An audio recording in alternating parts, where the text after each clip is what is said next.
So आम्ही निघालो एकदम इंटेरियर यवतमाळच्या 70 किलोमीटर अंदर एका विशेष कार्यक्रमामध्ये बाबासाहेबांच्या स्मृतिदिनानिमित्त सामान्य ज्ञान स्पर्धा. आणि मग तिथे जाऊन सुद्धा आपण दाखवत होतो तिकीट आणि मग भैरू पहिलवानाजवळ गेलो म्हणून मी तिकीट काढलं. मला माहिती आहे तुम्हाला इथे सर्वात जास्त इंटरेस्ट याच्यात आहे का 10,000चं बक्षीस कोणाला भेटणार आहे, 7,000चं बक्षीस कोणाला भेटणार आहे.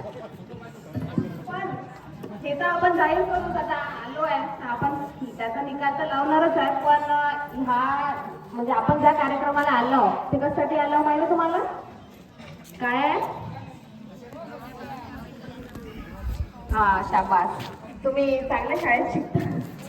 आणि मी पहिल्यांदाच ग्रामपंचायत शाळेचं नाव एवढं इंग्रजी ऐकलं, जिल्हा परिषद डिजिटल शाळा.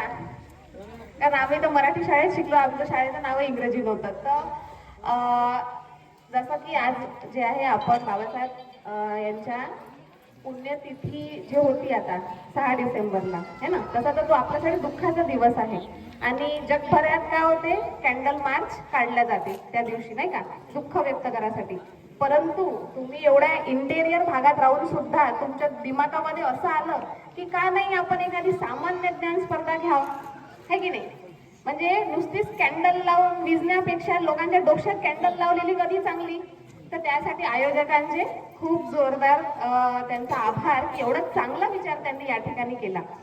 तर हे खूप चांगला उपक्रम आहे. मी तर पहिल्यांदा पाहून राहिली, नागपुरातही एवढ्या डोक्यात प्रकाश नाही लोकांचा जेवढा खेड्यापाड्यांमध्ये आहे की अशा दिवशी जे आहे आपण बाबासाहेबांची उजळणी केली. आधी तर खूप खूप स्वागत, स्वतःसाठी टाळ्या वाजवून टाका. तर माझा व्हिडिओ पाहता का नाही? नाही पा बरं, काही हरकत नाही. तुमच्या इथं कोरोना आहे का? ते पोरी मास्क लावून बसलाय का, चेहरा नाही दाखवायचा आहे? बरं, तर आजच्या दिवशी आता बाबासाहेबांचं नाव निघालेलंच आहे. तर 2-3 मी बाबासाहेबांबद्दल सांगू इच्छिते. का मोठ्या मोठ्या गोष्टी तर सगळेजण आपल्यात, पण बाबासाहेबांबद्दल छोट्या छोट्या गोष्टी सुद्धा आपण त्याच्या कधी कधी पाहिल्या पाहिजे. सर्वात छोट्या छोट्या गोष्टी म्हणजे बाबासाहेबांचे जे सर्वात मला एक गोष्टी आहे जे मला स्पेशली प्रेरणादायी वाटते, म्हणजे खूप सारे कामं एक सोबत करणे. म्हणजे ॲज अ माणूस म्हणून आपली कॅपॅसिटी वाढवणे. आपण काय करतो, शाळेत जातो तिथंच थकून जातो, घरी येतो जेवतो आणि झोपतो, हे आहे आपलं टाइम टेबल, आहे की नाही. कारण तेवढ्यातच थकून जातो, आपली कॅपॅसिटीच नाही राहत.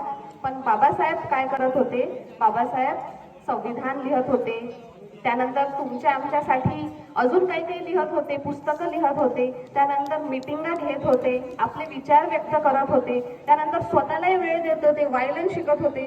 तर इतकं सगळं काम एक माणूस जर करू शकते तर आपणही तर थोडाफार प्रयत्न करू शकतो ना. आमच्या गावात मी विटाळा हे माझं गाव आहे, पुलगावजवळ विटाळा खेडा आहे आमचं तिथं. तर आमच्या इथच्या बाया म्हणते का माय बाबासाहेब लवकरच मेले बाई, बाबासाहेब नाही काय लवकरच मेले, थोडेसे थांबले असते ना तर अजून आपला उद्धार झाला असता. पण विचार येते म्हणजे बाबासाहेबांना जगाव अजून 100 वर्ष, आपण काहीच नाही करू, आहे का नाही. जे काही करत ते बाबासाहेब करत, आपण काय करू, आपण जयंता करू आणि 6 डिसेंबर करू. असं नाही पाहिजे ना. जितकं त्याच्या जीवनात जगणं होतं तेवढं ते जगले, त्याच्यानंतर आपलंही काही आहे का नाही कर्तव्य का आपण नुसतं पाय अजून पाहिजे होते 5-10 वर्ष, 5-10 वर्ष असते ना बाबासाहेब, पण बस आपण खूप कुठं गेलो असतो, आपण तिथंच राहिलो असतो 5-10 वर्ष असते तरी. कारण का, आणि दुसरी गोष्ट एक अशी पण आहे का, आपण काही म्हटलं का बाबासाहेबांचं असं का तसं, तर बाबासाहेब होते ते, पण आपण तर देवा धर्मावर विश्वास ठेवत नाही ना. काही चमत्कार होते का, माणूसच होते ना, ते माणसानंच काम केलं का नाही.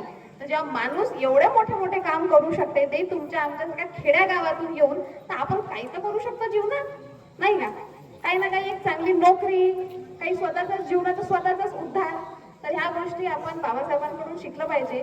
मला माहित आहे आताही तुम्ही विचार करता की बसणं ताई, एक तर ऑलरेडी लेट आली, तू पटापट बक्षीस जाहीर कर आणि आम्हाला जाऊ दे.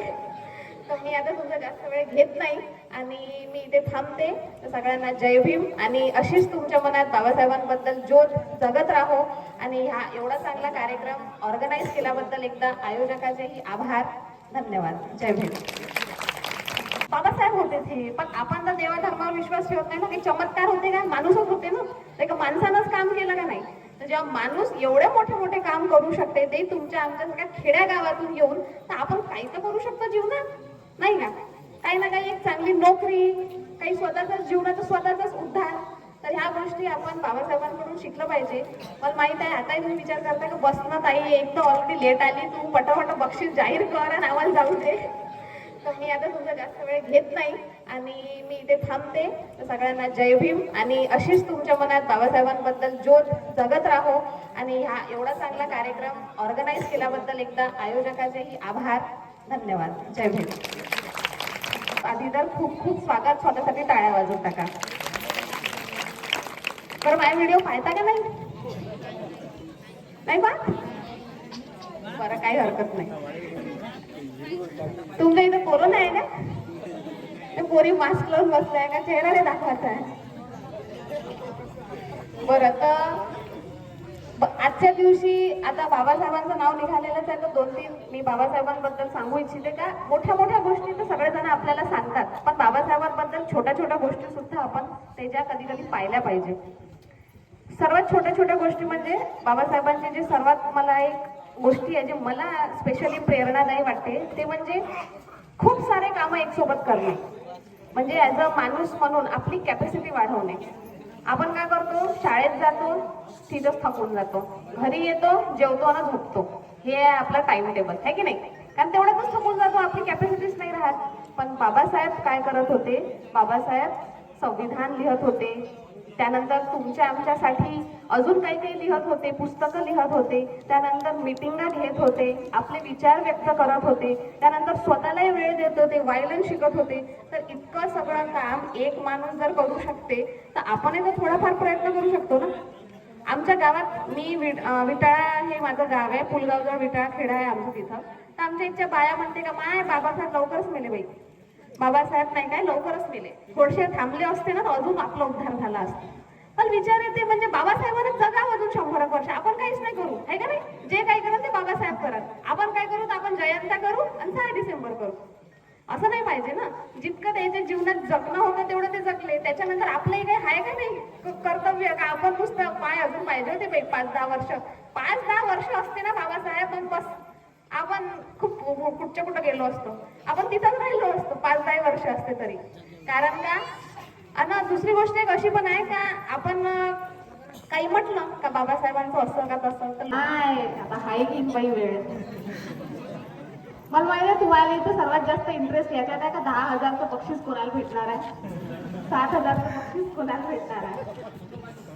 पण हे तर आपण जाहीर करू, आता आलो आहे आपण त्याचा निकाल तर लावणारच आहे. पण हा म्हणजे आपण ज्या कार्यक्रमाला आलो ते कशासाठी आलो माहिती तुम्हाला?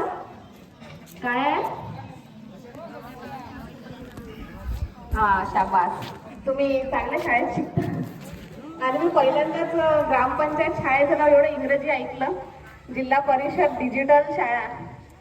कारण आम्ही तर मराठी शाळेत शिकलो, आमच्या शाळेचं नाव इंग्रजी नव्हतं. तर जसं की आज जे आहे आपण बाबासाहेब यांच्या पुण्यतिथी जी होती आता 6 डिसेंबरला, है ना, तसा तर तो आपल्यासाठी दुःखाचा दिवस आहे.